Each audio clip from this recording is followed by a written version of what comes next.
Okay, wonderful. Well, welcome, Liam. Thank you for doing this. You've got a very interesting, a couple things we can talk about. You've got a very interesting story that some people have been aware of.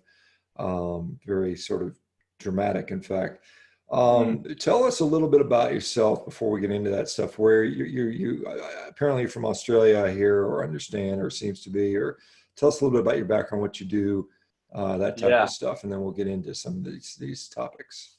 yeah, definitely. So the thing is, like, my entire life from, as long as I can remember, so from about probably 10 years of age, I've always had some sort of severe illness. So probably from the age of 10 to about 17, I had probably one of the worst cases of ulcerative colitis like I've ever heard of. And like, I'd go and see my dad had a similar sort of thing. We go and see gastroenterologists, and for those of you who know, they put me on, know what it is. They put you on Salifolk, which is these little granules you take every day, and that sort of messes with your kidneys. And so I had kidney problems, and my dad right now is even dealing with kidney failure because he had the same sort of thing. So the pharmaceutical sort of things messed us up.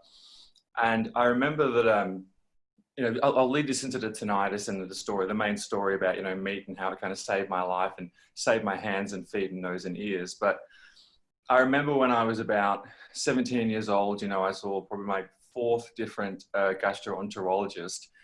And they always had the same answer, which was, eat whatever you want and just take these drugs, basically. And then I saw my dad, and his life was basically ruined. They're trying to put him on dialysis, which for those of you who don't know is like a pump you put into your kidneys every night, and it churns your kidneys and does what they can't do anymore. And so I thought, screw this. Like, I don't want to end up like that. I'm 17 years old. And so the funny thing was, I actually went vegan. And so I actually thought, you know what? I'm going to go vegan because it's the healthy option. It's the healthy thing to do. And so, I went from literally crapping my pants every day in school to basically fixing my ulcerative colitis, believe it or not. But here's the interesting thing. I went from eating so many carbs, white bread, processed milk, chocolate, all this junk food, to eating no grains, no carbs, and some fruit, but mostly leafy greens. So what I didn't realize was it wasn't the vegan diet it fixed me, but it wasn't the vegan diet that did it. It was the fact that I wasn't eating the crap anymore. And, obviously if you look around today, you see so many vegetarians and vegans who are going through the same thing. And there's that grace period where you feel fantastic. We can look at it as if, you're not really, it's kind of like fasting, because when you're eating all those plants, it kind of just goes straight through you. But for me, it was the rampant inflammation, the high amounts of dairy, all the bullshit foods, all the high fructose corn syrup was just gone. So it fixed that. Let's fast forward to when I was about 21 years old, and I was a drummer. So, I'd played drums from the age of 13, even when I had these symptoms. And I was, when you're drumming, you have, cans, so headphones over your ears, and you're blasting music in your ears. And on top of that, you're playing an acoustic drum kit. So it doesn't really get much louder than that. And so I was doing that for 13 years until the age of 21, however long it was. And then I started to notice a ringing in my ears. And the funny thing was, I used to share a wall with my brother. And so he had, he would play computer games while I was trying to sleep, and I could hear him moving. And I used to think that the ringing I could hear in my head was his computer fan whirring. So for 2 years there or something, or a year there, I used to accuse him and fight him and get really angry, and because it got worse and worse and worse. And eventually I realized the ringing was inside my head. And so for those of you, if no one here is, maybe you've been to a rock concert, or you've, been hit in the head, or, if you're in the army, maybe you've heard a bomb go off, or something like that. And you get that, we've seen a movie where the bomb goes off and it goes, and just everything else falls to the wayside. You can hear this ringing. And, it seems like, oh, it's just a ringing. Why don't you just ignore it? But when you try and eat, sleep, work, have sex, whatever, relax, read a book, get away from everyone, it's torture. Like, there's no respite. Like, it never ends. Like, it's just, even when you try and play music to try and drown it out, sometimes it spikes it and makes it louder, and we can talk about that.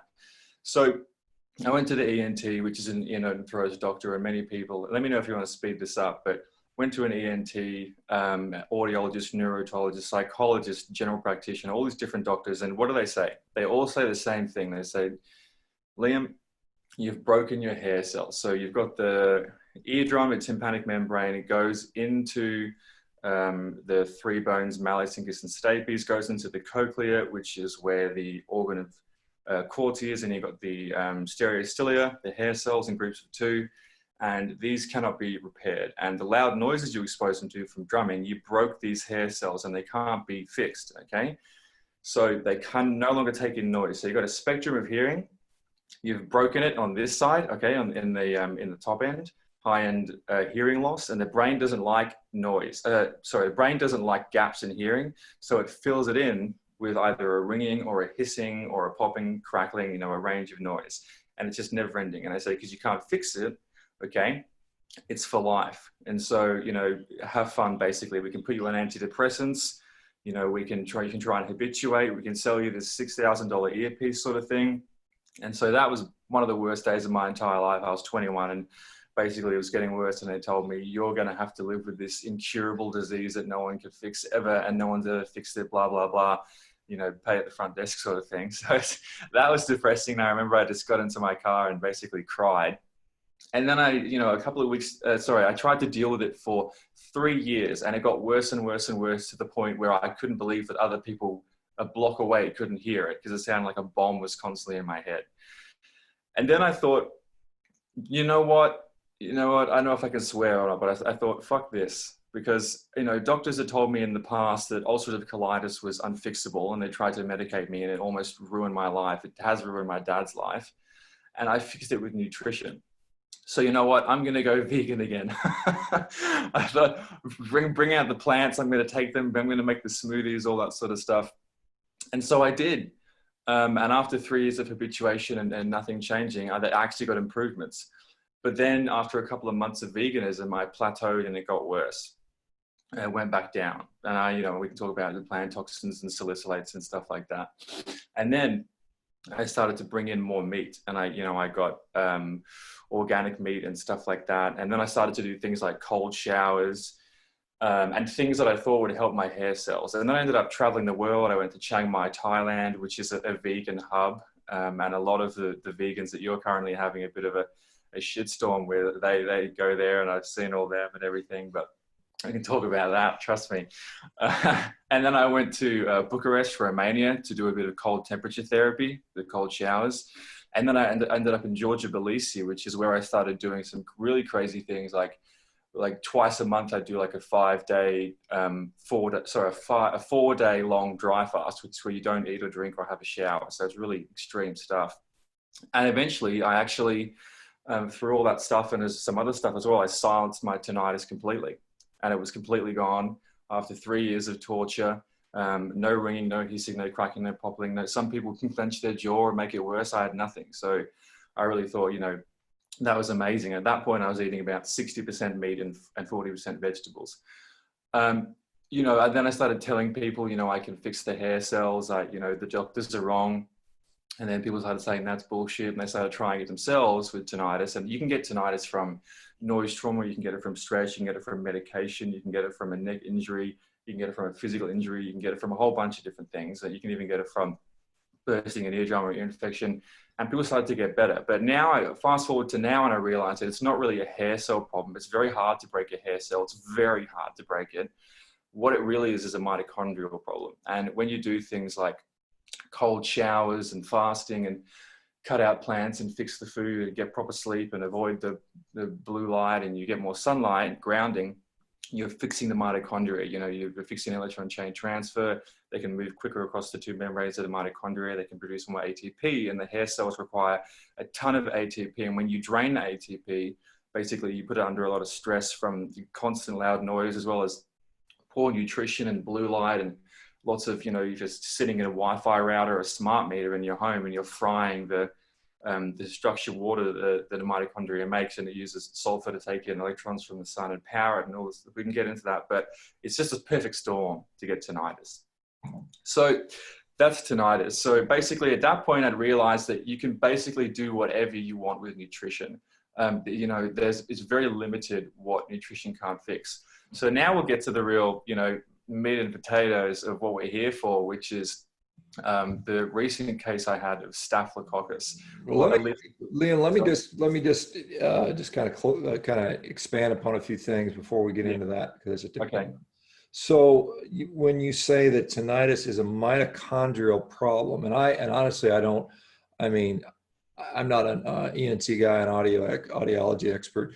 Where does that come from? I mean, where does that belief? Is there some literature that supports that? I can certainly see that, you know, and you know, going back to my medical school days, and I mean, Phil probably the same. We remember a little bit about that stuff, but it's not what I spent the last 20 years looking at. Yeah. But so where do you find that it's a mitochondrial issue? Because Okay. that's that I haven't looked at it enough to say yay, nay, or where Yeah. does that come from?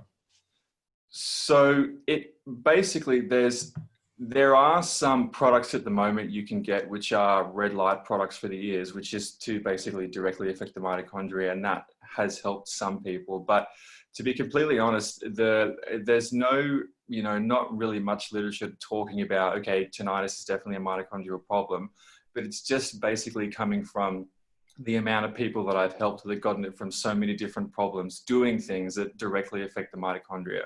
So these things are like cold showers. These things are like fasting. So let's take the hair cell, for example. And I really don't think that you can repair the hair cell. So if it was that, you know, the hair cell there, you would assume that, you know, tinnitus would be incurable because of the previous theory put forward by ENTs, which is that it hates the gap in the noise. And so, you know, the brain fills it in. I can understand that. But the fact that so many people I've helped, over 200 people now, have completely silenced it from all different ages, maybe it's not that. So I looked at, you know, what else could it be? Because I wasn't even believing my own theory of the hair cells. I looked at mitochondria, and I just looked at all the things that I was doing. And then I realized that all these things directly affect mitochondria. So things like cold showers, things like fasting, and now things like cutting out all plants. And mainly a main thing at the moment, which is really interesting, is things like salicylates. So salicylates, I saw a fantastic talk on this, but salicylates contain a compound that actually ties in with the photoreceptors in your skin, and it prevents them from properly absorbing sunlight. So if you're not absorbing sunlight, then you're not taking in electrons. And I know there's a lot that still isn't understood about electrons and mitochondria, but essentially and basically from what I can understand is when you take in electrons, you can properly power the electrons in your mitochondria. So in your mitochondria, and this is something that Jack Kruse talks about, but 2/3 of the electrons in your mitochondria are from sunlight, and only 1 is from food. Because, you know, when you take in food, the bacteria it expresses light. You can take in light for your eye, skin, and stomach. So basically, to answer your question, you know, where am I getting this from? It's just simply from the amount of people that get the results from stuff that we do. You know, it's basically targeting the mitochondria, like cutting off blue light. I get people that say, Liam, I always get a spike around 5, 6 p.m. or 7 p.m. when I get home. What should I do? And I just say, look, turn off the light in your home. Like stop using this blue light. And the point of that is you don't want to cause distress within your mitochondria. You want it to be functioning and creating ATP, adenosine triphosphate. The stereocilia in your cochlea have ATP receptors, and they can take it in and use it. And it's just, you know, a huge amount of chemical energy. And there's a great ENT called Kessler, I believe his name is, and he was researching the same thing, and he thought it was the endoplasmic reticulum in the cell. So he thought it was, and that, you know, is responsible, I believe, for energy as well. And he said, you know, it's amazing when I have patients and they have diabetes and tinnitus, I take them off plants and carbohydrates, and their tinnitus goes away, you know, and most people, and he was getting those results. And I think it can be the endoplasmic reticulum as well, but I think it's mostly the mitochondria. So, you know, I wish I could say that there was, look at this literature and this and that, but to be honest, it really is just based on, you know, 1 = X sort of thing, as Bar K says, but it's just from the people that I'm helping get results. Yeah, I just kind of briefly looked at the literature I could find. There does seem to be an association with certain mitochondrial DNA variants as being potentially risk factors for tinnitus, but nothing concrete. And it's very difficult to analyze mitochondria. I mean, that's not something you can go to lab test and say, hey, test my Yeah. mitochondria. I mean, it's a very challenging thing to do. So, I mean, I wouldn't doubt that there is some, some impact on mitochondria. I mean, it probably, I mean, everything kind of connected to everything to some degree, but regardless, you've gotten better. And I think it's interesting that the nice thing is, you did make some progress with a vegan diet, and it does show what I've been pointing out. I said, I think the major problem with our current diet is not meat versus fruits and vegetables. It's really just the processed garbage. And Yeah. the vegan committee is loath to admit that. Yeah. They want to put the meat in there with the sugar and the junk. I mean, they're just, and I like I said, I think dairy is one of those things where I would say that there are people that do less well with dairy. So so you've kind of gotten rid of your ulcerative colitis, and the thing that's interesting, because, and again, I'm not a tinnitus expert, but I mean, you're at a really young guy to be suffering from these. I mean, I know some of the inflammatory bowel disease, actually a lot of people are diagnosed a lot younger than I used to think. So you see teenagers and whatnot. It shows how quickly diet probably has a role in it, and probably the same environmental factors that led to ulcerative colitis probably contributed to tinnitus, would be my guess, or something similar. Yeah. Um, Yeah, a lot of the people that, and just so we're clear, I used the vegan diet on the ulcerative colitis, but the tinnitus I was eating to really get it going was mostly meat. And then yeah, we can talk sure. later. But yes, regarding the gut, I find that a lot of people, when they, cut out so right now how I help people is the first thing I say is cut out all the plants and go full carnivore. Like but do it slowly is what I tell people. And you know how I was doing all those long dry fasts, and that was what was helping me. That's what I used to tell people to do as well, and that would help them. But it's hard, and it can be potentially worrisome to do those long dry fasts. But now what I found is if you just cut out the plants and the vegetables and the fruits and the nuts and the seeds, and you eat only meat, I'm talking about things like steak and eggs and DHA, so you can get that from organs, or you can get it from sea life, oysters, mussels, stuff like that, then they don't have to do the long dry fasts. So, I look back at my story and I think, well, Jesus, like if I just cut out all the crap, all the plants and stuff like that, maybe I wouldn't have had to do all this hardcore shit. It would have been a whole lot easier. And what I'm finding is that's true. People who cut out these things, getting amazing results. And Paul Saladino even talks about, I believe he talks about salicylates in his book as well. I read his book and he talks about ringing ears. And I was like, that's exactly why, because people who go from vegan to carnivore or omnivorous to carnivore, they're like, you know what? I'm not getting burnt anymore in the sun. And maybe it's due to the plants. And it's just like, it's because of the salicylate. Well, I believe one of the reasons is, because I don't know everything, but because of the salicylates, you can actually absorb the sun properly now. And thank you, because of that, you'll get more energy. And yeah, but so exactly what you said, people think that, you're going from the meat diet to the vegan diet, you feel better because meat's so bad. It's not. You're eating Krispy Kremes and desserts and sugar and coffee and all this bullshit, basically. And it's just, the vegans will never admit that. It's never going to happen. They just group it all together. Yeah, it's interesting. I saw, just a complete aside, but I saw that there was like lines a mile long to Krispy Kreme right now. I guess maybe they reopened or something, Oh, and people are just lining up in their cars and waiting in traffic for an hour to get a bunch of these donuts. I mean, it's just crazy to see that. Yeah, I mean, the sun tolerance thing, and I should probably ask Tucker Goodrich to come on and talk about that. I think Amanda remind me we'll get Tucker in here. I'm sure he'll be happy to talk, but he feels that some of the sun has to do possibly with seed oil as well as something, and some of the oils like coconut oil, yeah. avocado, olive oil, they tend to have salicylates in it. That's one of the reasons that when people ask about those things, are they appropriate? And I say, well, those are lesser choices than the animal fats. If they're probably better than corn oil, but for some people that do have a salicylate sensitivity, coconut oil or olive oil might be an issue for those people.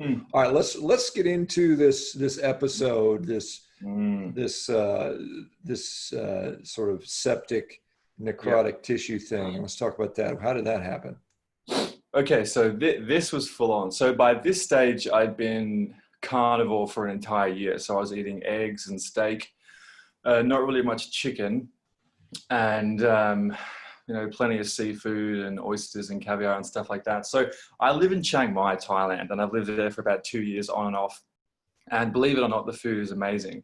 And funnily enough, as I alluded to before, it's a vegan hub. So I've seen all the people that you're, you know, and just the worst people in the world online, basically. I've seen them all ride push bikes by me while I've been riding a motorbike like, you know, a real person does in Chiang Mai. And it's just, you know, they're everywhere, basically.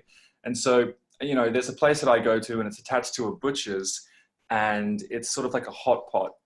And so a hot pot, for those of you listening who don't know, is like you get coals and you get your little urn and you get your frying pan on top, and they bring it out, and then they bring you different cuts of meat, and then you fry it up, and you use fat to fry it up. And so it's 100% animal product. And I only really have the beef. That's my preferred thing. You know, I feel best on that. You can get a lot of size on that from the gym. And that's what I was doing. And so my friend who's a dentist came over to visit, and I was sort of driving him around. We went to this place, which I won't say the name, and he ordered this chicken. And the chicken was kind of like a chicken nugget sort of thing. It was pre-made, you know, it was whatever it was. And he was ordering all these plants and stuff. And I was like, oh, we're going to get 2 urns because I don't want to put your plant shit onto my urn. So you can have this one and you can put it there. And he was having like all this stuff that is just, oh God, whatever. And so he's a doctor, right? Anyway, so I'm eating my food, he's eating his food. And then he goes, oh, try this chicken. It's really good. And I go, you know, okay, it's chicken, whatever. It is processed, but I will have it. And so I had the chicken. And I remember I had one and I had another one. And we're sharing from the same bowl, and it tasted kind of funny. And so this one specific piece that I bit into, it's like the size of a golf ball, it just tasted really weird, and it kind of had this green stuff. And I finished what was in my mouth, and I put it down, and then we finished dinner. It was about, 4 o'clock, so it was like a lunch sort of thing. And then I drove him around for an hour, and then I took him, but we lived in the same building, and then I took him back to his place, and I went home. And then I started to get these really cold shakes. And I thought, oh God, I know what this is. This is food poisoning. Because in the previous year, I'd been food poisoned in Bali, which was pretty bad, and Mexico, which was horrific, just like throwing up for like a day. And so I thought, I know what this is. I know how to deal with it. I can just, you know, go through it. Go downstairs, get 3 bottles of water from the kitchen, go upstairs, run a hot bath, and I'm feeling really bad. And I get in the hot bath and it subdues the symptoms. I'm scalding water at this stage, so I have something to throw up. It's not stomach acid. And then I get back out there, and then, you know, things go south pretty quickly. I'm feeling sick. I throw up all, like everything I've got. It's horrific. And I go, you know, I'm just going to go to bed. And then I'll wake up feeling better the next day. And so I go to bed, and then I wake up the next, and I think I had probably the weirdest and worst nightmares of my life that night. Like I was just horrific. Like everything was going wrong. I woke up the next day, and it was clear that something was seriously wrong. I was in an incredible amount of pain. Everything was stiff. I had floaters all over my eyes, so I could barely see anything. You know, so obviously whatever this chicken was just reheated shit that, you know, I wouldn't even consider it like meat. It was just processed, full of junk, like whatever. Like it probably had some sort of, you know, it had shit around the side, which was like bread, and it was like mixed with something. It was like a mix of meat and something else. And so then, you know, I call my mate, and I'm like, go get me some water and some stuff to drink. And I said, get me some milk, because I thought it'd make me feel better. And so I'm in the bathroom, my hands and knees. Just a bit of imagery for you. Projectile throwing up, like scream crying and shitting so hard that it was hitting the wall behind me, because it was just, you've never seen, it was almost like a comedy movie, because it was that bad, except it was not, because it was me. And then so he comes in, he's laughing, and he goes, oh shit, oh, you're actually really sick, oh God. And so in Thailand, they don't have toilet paper, they have these squirt guns. And so I'm vomiting while I'm squirting the walls, trying to get the shit off the walls and like kind of clean it and everything, because it was just a fiasco. An hour later, I say, call a doctor. It's not good. He calls a doctor. The nurses come in, and I'm by myself, just on my bed. And they come in and they're laughing, having fun. And then they see me, and then they start screaming at each other and screaming to get me. I'm like, oh, what's wrong? What's going on? And then what's happening is really serious thrombocytopenia is starting to kick in. So I've gone completely white, and this rash has just started to form over my face. So for those people watching now, thrombocytes are something that helps clot your blood. So if you get a cut or you get an injury or something, it will clot the blood to prevent your blood for basically just go draining until you die, sort of thing. That's from what I understand. And so they started to fail, and it's supposed to be at a count of 200,000, and I had 20,000. And so I was going brown over the face, and they could see me go brown. And so they were like, fuck. And so they put me on the wheelchair, ran me downstairs, go, down the elevator, run to the ambulance, floor the ambulance. Like I've never, it was kind of like Fast and Furious sort of thing. Get to the hospital, go into the hospital, put me in this really amateur ICU in Chiang Mai, Thailand, remember? So it's not exactly a safe place to get sick.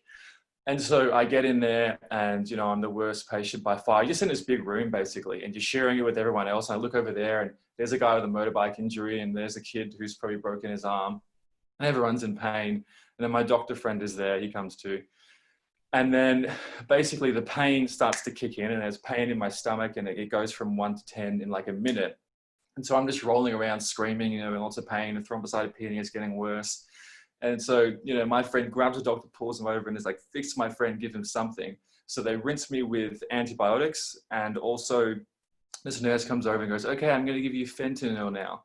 And so I was like, oh, fuck, I don't know if I even want this, because, fentanyl, I've just heard so many bad things about it, but I was in so much pain that it took me about half a second to go, actually, I do want it. So she pumps me full of that, gives me a straight into my arm, basically, not even a drip, just goes straight in, because I was in such a serious, dire situation. And, it was so interesting, because right then and there, I could tell why people get addicted to that shit, because everything just falls away. Like all the pain falls away, the terror falls away. You're like, I'm fine now, I can just walk out. And that lasted for half an hour. And then, the pain starts to come back, and then you can only have that stuff every 3 hours. So, I'm in pain, I'm rolling around, and then my hands and feet slowly start to go red. And then so the doctor goes, fuck, you have to get him to a better hospital right now, because there's actually no emergency doctor, because that day was, I believe it was called Buddha Day or something like that. And it's a day where they don't serve alcohol, and generally people don't do stupid shit like I had done.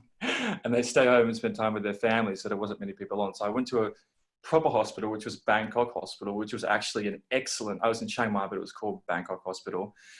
Excellent hospital. It was amazing. The nurses, the doctors were all trained in the West. It was fantastic. And I came in and they were just like, once again, Jesus Christ, get him in this room, and they had me hooked up on all this stuff.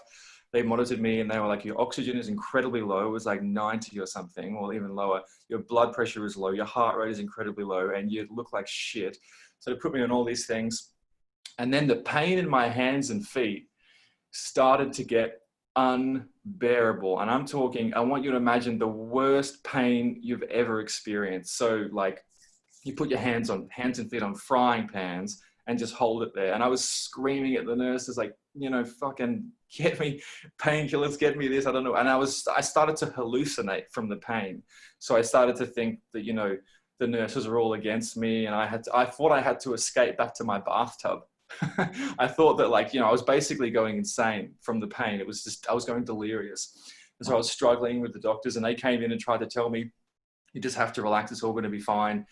And what happened was, eventually he was getting to a breaking point where I was going to run out of, I couldn't even run because my feet hurt so much, but I was going to try and run out of the hospital in my gown and rip it out. And I was like, I'm going to rip this out and do this. And they came in, and my machine gear started going like, and they came in and put a mask on me, and I was trying to get out and put them, and like relaxed sort of thing. And then I went to sleep, and then I woke up, and there were 7 doctors, and they were like, yeah, you just died. So they were like, you were just dead for like a minute, and we had to resuscitate you. And I noticed I was tied to the bed. So they tied me down, because Thai women are very, very small. Like I'm talking like they're basically like the size of a 13-year-old girl. So if a bloke like me, I'm 6'5", and at that point I weighed about 95 kilos. I don't know what that is in pounds, but I was a pretty big guy. If I wanted to hurt them or heaven forbid, or run away or something, it wouldn't take much for that to happen. And then the men as well are quite small. And remember, I couldn't even see properly from the floaters at this stage. And so, after that, I didn't sleep for 5 days. My family was called, my hands and feet went completely black. My nose went black, my ears went black.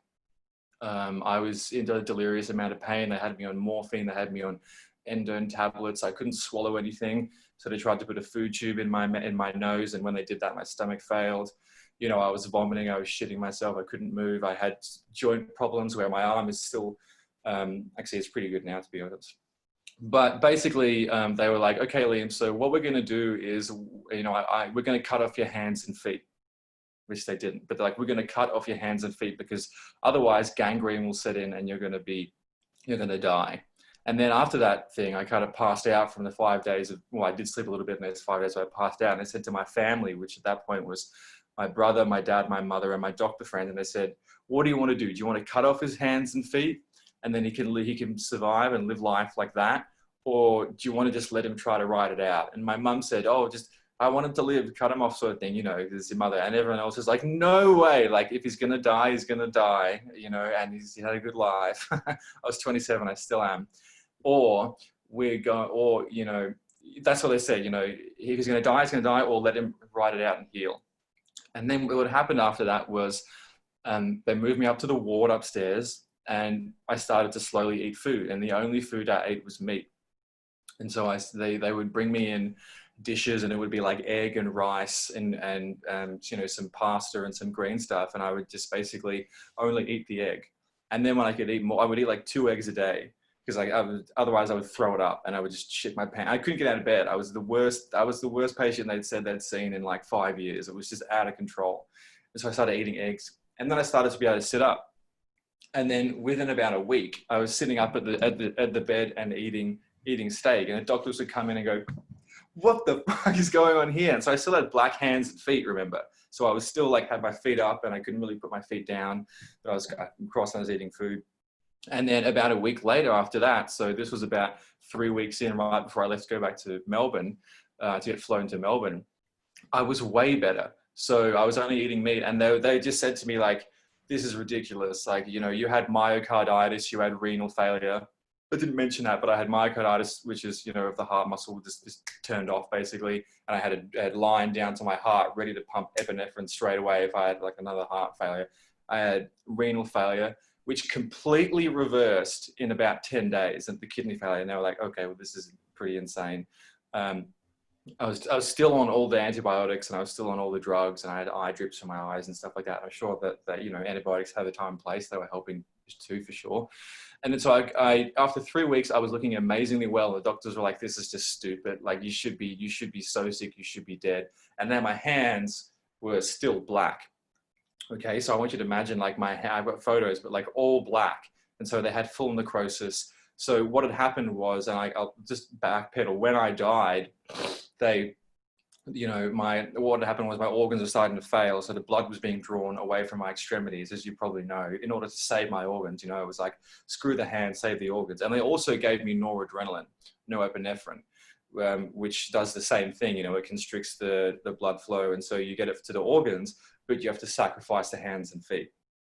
And so flew back to Melbourne after 3 weeks of that. And my hands and feet were black. And, you know, the vascular team would come in and say, oh, well, you're going to lose your hands and feet. They're going to come off. Do you want us to cut them off now or should we cut them off later? And I'm thinking like, you can fuck right off right now is what you can do. Like the doctors are like my age. I was like, get out of town. Like you're a child, like I am sort of. And so I was like, I'm just going to do what I know is best. And, you know, I look back at my life and I saw ulcerative colitis. I fixed it with nutrition, or a lack of bad nutrition in that case. I saw tinnitus. I fixed it with an introduction of proper nutrition.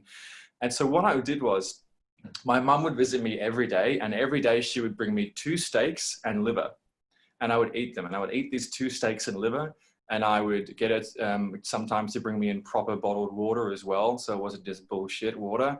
And I would start to get better and better and better. And by the way, when I got sick, I lost about 15 kilos of muscle and fat in 10 days. It was insane. It was unbelievable. So, and then I started to put that weight back on now. So I was 95 then, and I'm about 85 now. Sorry, I'm about 89 now. So I'm basically almost back to where I was. Started eating steak, and wouldn't you know it, my hands and feet start to demarcate. And so demarcate, for those of you watching now, means when the necrosis starts to recede out of your extremities. So it starts to go away.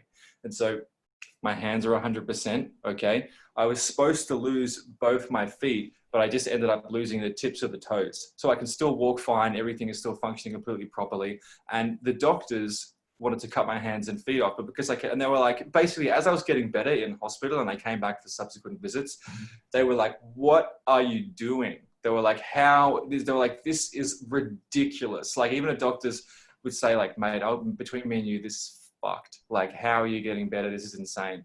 And so before I tie that story off, I'll just tell a couple of other facts that people should definitely know. The doctors aren't sure what it was. They tried to culture my blood. They didn't know if it was streptococcus, staphylococcus, if it was a tick bite or something like that. So they weren't sure what it was and what caused it. But obviously they thought it was some sort of bug which released a toxin, which is what ruined my organs, which is what caused the problems with the hands and feet. I've looked up online at every single other person online in the world who's gotten what I got at all different ages, and they're all either fucking dead, they're all either missing both their hands and feet, or they're missing their arms and legs, or they're missing all sorts of stuff. I was supposed to lose my nose. I got scars on my nose. I was supposed to lose my nose, my ears, and my feet. No one else basically, I can't say in the world because I don't know, but every single person, hundreds of people I've researched, different ages, genders, medical situations, all the rest, are all dead, or they've just, all this mystery illness, the same thing as I've got necrosis, or they didn't demarcate and their hands and feet got amputated, or they just fell off. And, it's probably because I really think it's because of the diet, because I took the same drugs as they did, and because I was healthy before as well. So I had some fat and protein that could be, basically used when I was sick. And when I wasn't eating, I had stores, I had a bit of something on a bit of padding on my belly there because I was trying to put on lots of weight. But it just goes to show, in my opinion, that when you eat a proper diet, as well as you incorporate some things from the medical world, you just can't lose. I just got better so quickly. Everyone else who got sick before they died, they were in hospital for a year. I was in hospital for a month. And then in the last week of that 4 weeks, I'd have my mates come around and we put on our shoes. And I was at the Alfred Hospital in Melbourne, and I'd be walking around the park with my dead feet and hands because I felt so good. I didn't, and I was in a bit of pain, but I was all right. We'd walk around the park and the nurses, I'd have to sneak out because the nurses wouldn't let me go, because the structure of someone who's as sick as I am is basically put them in here and then we're taking them to the hospice to die. That was it. Or we're cutting off the hands and feet. And I just got better and better and better. And my hands are completely fine. My nose is fine. My ears are fine. My feet, I just lost the tips of the toes. And that's it. That's basically the story. And I believe it's because, I had the steak and the liver. And when they brought in the food, which was the cereal and the Big M's and the coffee and the nuts and the raisins and the fruit bowl, I just chucked that shit in the garbage straight away and said, for the 5th time, stop bringing me this food. I'm not going to eat it. And my mum would just bring in steaks and liver. And it's just, as fatty as it could. And then I just recovered quickly. I should still be in hospital. I should still be, all messed up. Another interesting thing is as well, is I haven't needed therapy. The therapist came in when I was in hospital, and she said like, oh, like, how are you going to deal with this? And I said, you know what? It's a bit traumatic and it was a bit sad and the family was bummed out and it cost me a lot of money because my insurance lapsed 3 days before. But, I was mentally sound, and I believe that has to do with the diet too. I didn't freak out. I didn't go, it's the end of the world. I'm not a victim or anything like that. And at the end of it, she asked me a lot of questions and we spoke for like an hour. And the therapist was like, I've got to say, for a young man like yourself, you're not going to need any therapy. Maybe come in once, but you're honest and you seem to be doing fine. I was like, yeah, it's my diet. And she's like, okay, well, yeah, let's go that far.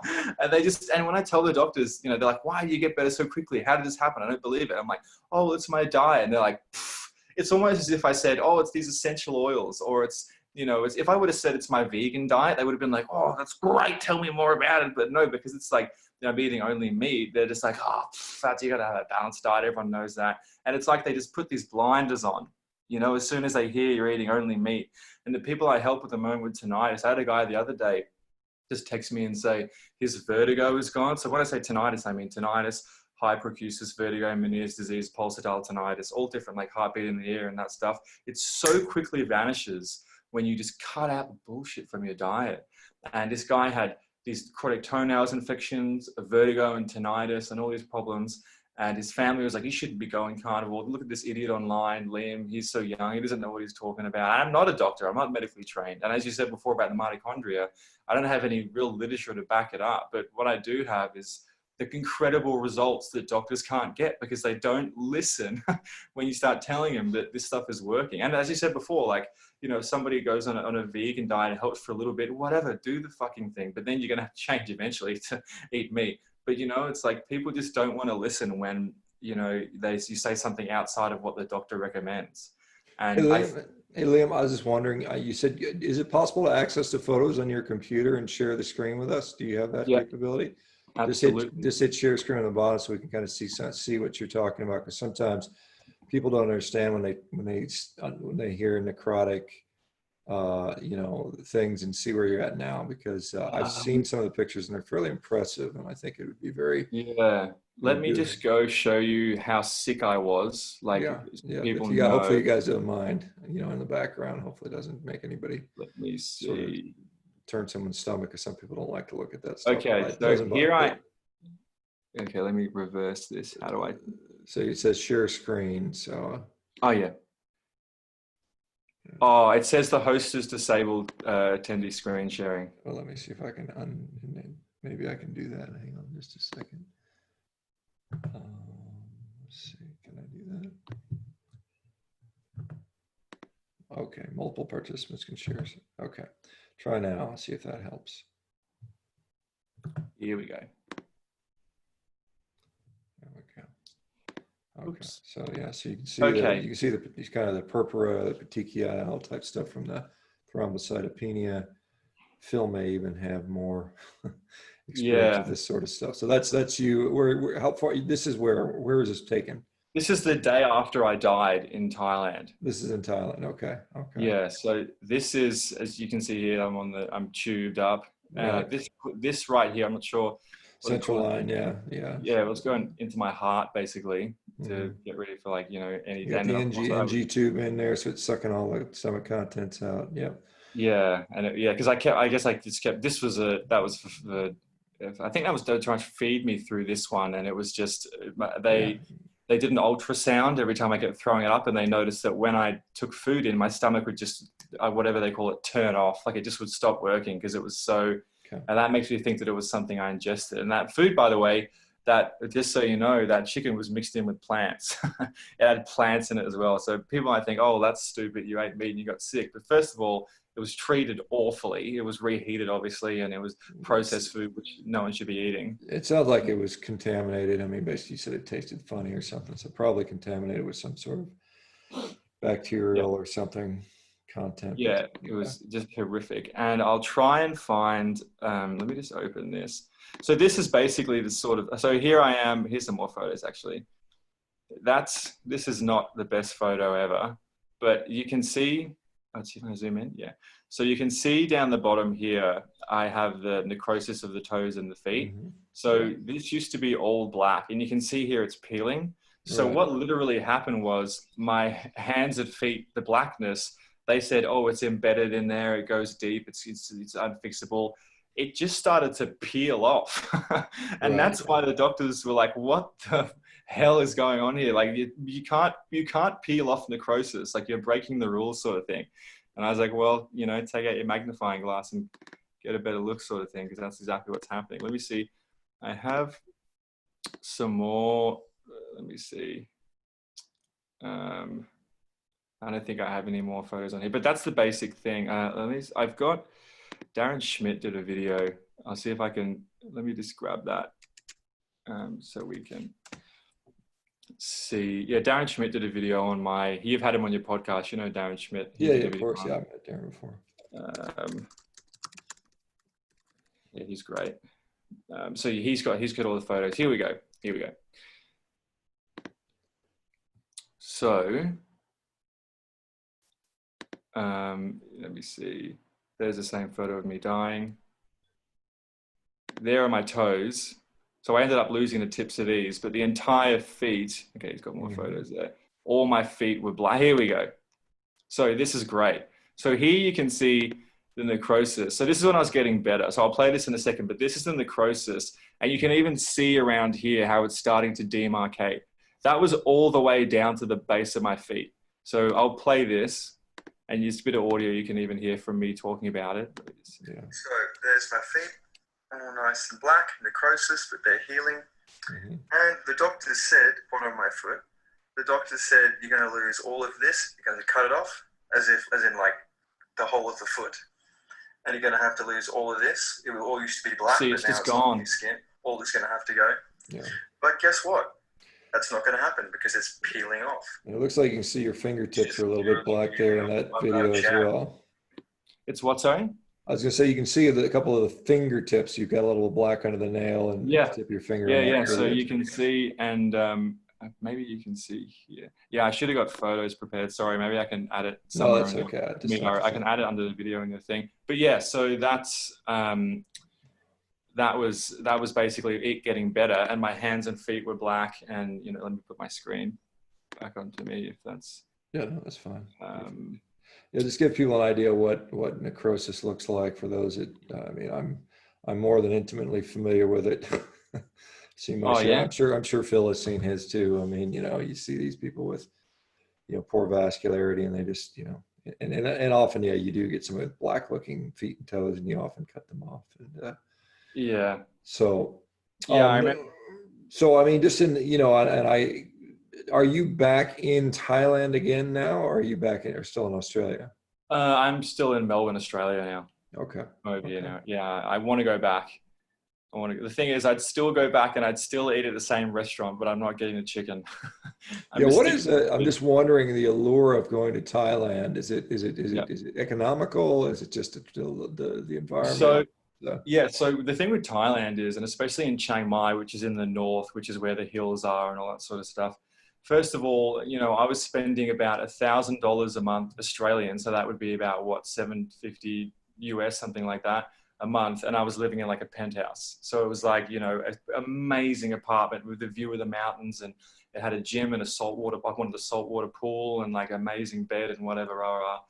And you could rent a motorbike. I like motorbikes, and you could rent them for $200 a month, and you could ride around in the sun and go up the mountains. And there's pretty girls in Thailand who are locals, and there's also girls who like come over, like especially the Germans love to go backpacking and stuff like that.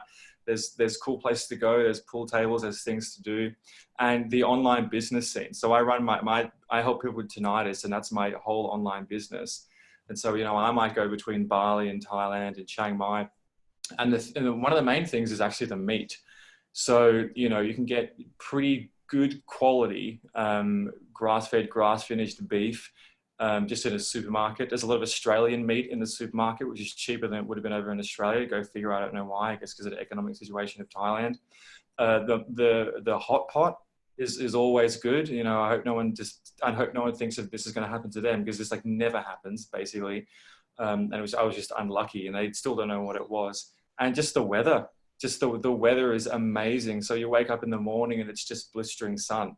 And, right in my apartment building, there was a soccer field behind it. So I usually get up at pretty early in the morning, like 5 a.m. and do a bit of work.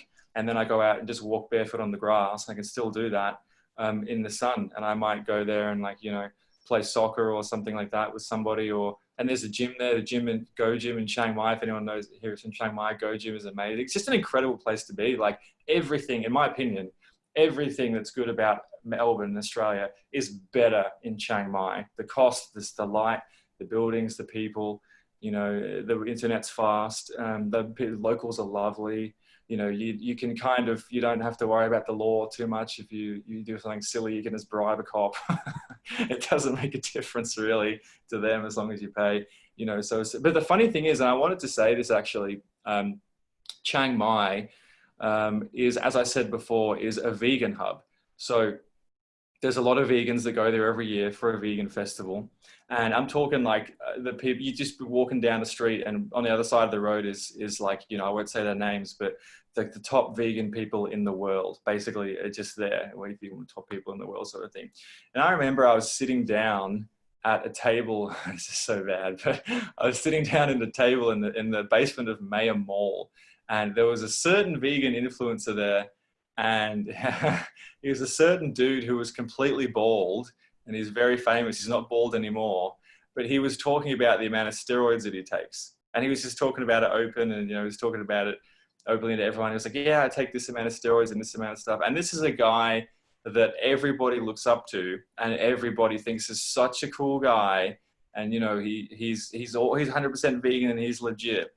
And so I've got a friend in China. I just want to say this about veganism. I'm only doing this because I'm talking about vegans, because from what I've seen as well, veganism is also such a big cause of tinnitus. It predisposes people to tinnitus, and what I've seen, it causes tinnitus. No, I don't have any literature on that, but I've seen it enough to know. Like, I've just seen it everywhere. It's rampant. It causes tinnitus and hyperacusis. And so I've got a friend now, obviously I won't say anyone's names, but he used to be a vegan, and now he's a full carnivore, and he's just kicking ass. He's a Muay Thai fighter. He's American. And he was just telling me, you know, he was mates with all these guys. He'd see them every day. And he was telling me, like, Liam, you know, every single vegan influencer that I've ever met who's really famous is either lying about eating meat, or they're saying their vegan diet is just not working for them and they've got to fix it, or they're on roids. And so these are like every single famous person online who's a vegan. And he's just like, yeah, it's all a sham. Like, it's all total bullshit. And yeah, I'm not going to say any names. And yeah, you know, I can say this and people will say that guy's wrong. But from what I've seen, and, you know, people like these YouTube influencers on YouTube will convince people to go vegan when they're taking roids and they're, you know, doing cheating and eating eggs and stuff. And then those people get tinnitus, which is such a common thing that happens, because you can get it from, there's a thing called polyradicular neuropathy, which can be associated, not causal, but associated with oxalate toxicity, and that can cause tinnitus like that. And tinnitus is fucking life ruining. And so they go to these vegan influencers and say, what do? I don't know how to fix it. And they go, I don't do tinnitus, go figure it out. And they come to me, and I have to clean up the mess, basically. And so this vegan, so I'm ranting a bit, but this vegan influencer is not held accountable for anything they do. And, you know, they have about as much nutritional training as I do, which is not a whole lot, you know, and they're just going off and telling people to basically fuck their lives up.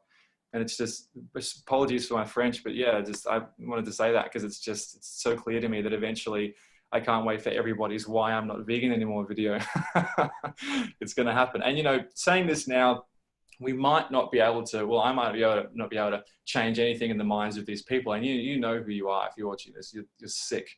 But their followers, you know, we can still sort of save them and change them, and at least get them to eat eggs and fish, you know, because guys, just so if you're a vegan, you're asking for tinnitus, you know, and I get it. You might be vegan, you might be healthy right now, but what were you eating before, you know, and, you know, what's going to happen in 10 years time? Like, do you really want to be undoing all that damage? Like, it's just ridiculous. It's just insane. And unfortunately, you've been duped, and, you know, you're kind of you're so duped that you have to tell other people about how good it is, because you don't really believe it. And deep down, I think you know that. Anyway, so that's my thing on veganism, and that's the story. Yeah. Yeah, it's. I mean, I'm not surprised that some of that's occurring for sure. I mean, I'm sure there's some that are passionate to believe what they do, and so on and so forth. But anyway, well, that's fascinating stuff, Liam. And so, what are you're planning to head back over to Thailand? I guess once you, I don't know, are you still rehabilitating right now, or what's?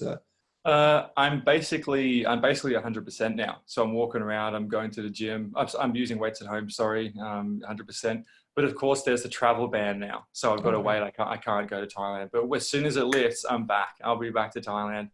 You know, I was thinking about maybe, you know, staying around in Melbourne and helping some people with tinnitus, just because, you know, I'm not like a super duper expert or anything, but if you look at my YouTube, can I tell people my YouTube channel? Is that all right? Yeah, of course, sure. Yeah. So the YouTube channel is Liam Stops Tinnitus, and you can just find that pretty easily. And if you look at the testimonials, my Instagram page is Liam_stops_tinnitus, and you can even go see the testimonials, and you'll start to see they were pretty good in the beginning. You know, people getting silence. And then as I start to tell more people to eat meat and just stick with the meat, it just goes, and they start saying, like, I'm getting all these other, you know, everything else is going away, and it's amazing. But yeah, I'm planning on going back to Chiang Mai. Like, I consider that to be sort of like my home. Like, it's just like, the people are amazing. All my mates are there. I've got a mate at the moment there, and he's just a dick, and he's just, you know, making me jealous by sending me all these photos. And, you know, Melbourne is expensive and it's getting cold. So yeah, I want to go back to Chiang Mai as soon as I can. Can you just live there indefinitely, or do you have to have some sort of visa situation, or what's? So that's the thing, you know, as an Australian, I can just rock up and I get 2 months, and then I can go to the immigration office and get an extra. Sorry, I can rock up and get 1 month, and then I can go to the immigration office and get an extra month. So I can stay there for 2 months, and then I have to leave the country and come back. So I have to keep doing that. So what I normally do is I go to Bali, and you know, Bali is even worse for vegans. And so I go to Bali, and then I come back after like a week. And then I go, and then I'm back in Chiang Mai. So it just is becoming a bit of a nuisance. So I think I'm going to try and apply for citizenship and learn the language and live there, because it's just a paradise. Like Chiang Mai is amazing. People don't realize it's one of the places where you can get some of the highest quality, most tasty meat I've ever seen. Because the thing with Thailand is, and you'll walk through the supermarkets and you walk through the malls, and what you'll see with the meat is they show like, oh, look how fat it is. Like, come and get the fat. And they'll have like the Wagyu steak. And what they'll do is they'll trim the protein in the photo. So it looks like it's like 80% fat and like 20% protein. Because the culture over there in Chiang Mai for the locals is that fat is good, fat is healthy. And so there's all these like markets and street markets. And, you know, there's more Westerners coming to Chiang Mai. And so there's some people who are trying to cash in on that. And so they'll sell like, for like a little cup of like gourmet salted French fries with mayonnaise on top and whatever. And nobody wants that shit. Like, nobody wants it in Asia. They're like, that's garbage. They all want the meat. And there's liver on a stick, and you can get intestines on a stick, and you can get like thyroid on a stick, and you can get brain. My mate was telling me there's a new place just opened up. You get fried pig brain in a banana leaf, that sort of thing. And so, you know, obviously it's a poor country, so they utilize all the parts of the animals. And, you know, there's no legislation preventing anyone from buying anything, basically.